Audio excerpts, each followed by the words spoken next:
now it's time to finally wrap up the session and come towards the end, because the journey has been long and you all must be tired towards the break. So before that, I would like to address a very strong accusation which I often receive, that Ramayana happened because of Sita, Mahabharata happened because of Draupadi. Had there not been women, we would not have faced such a trauma, such violence and such wars. True, women were the reason because of which these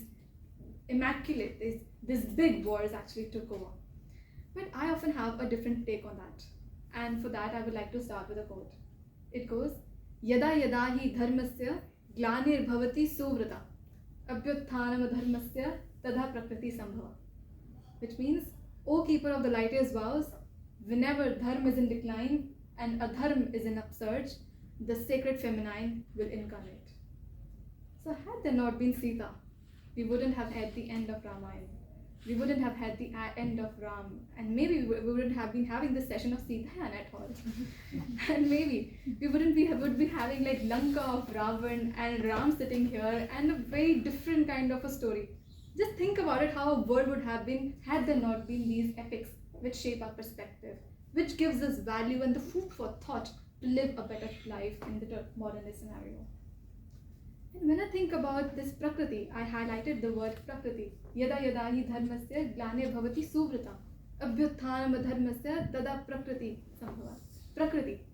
Women are often seen as representative of Prakriti, the nature, which gives birth, which gives rise to this human populace.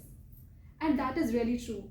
If we think there is a preponderance of the presence of forest in entire Ramayana. When we see Sita is born from the Garbh, the womb of nature.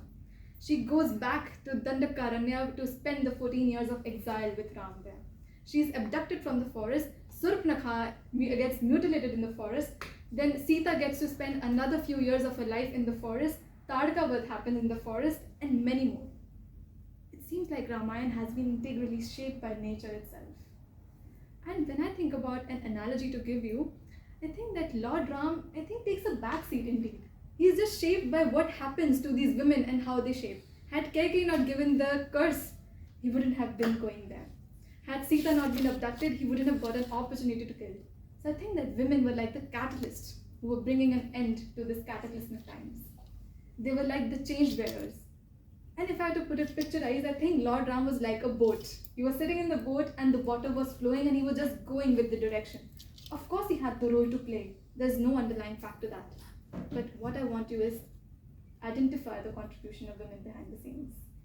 Identify what they have to tell us today.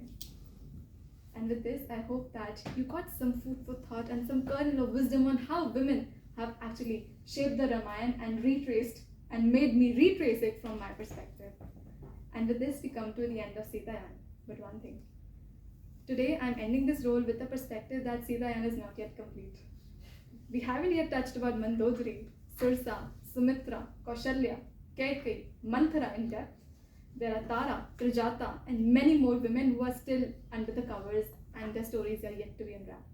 So I hope that I get to retrace the Ramayana, maybe in some different form, in some different stage, in some different scenario all over again.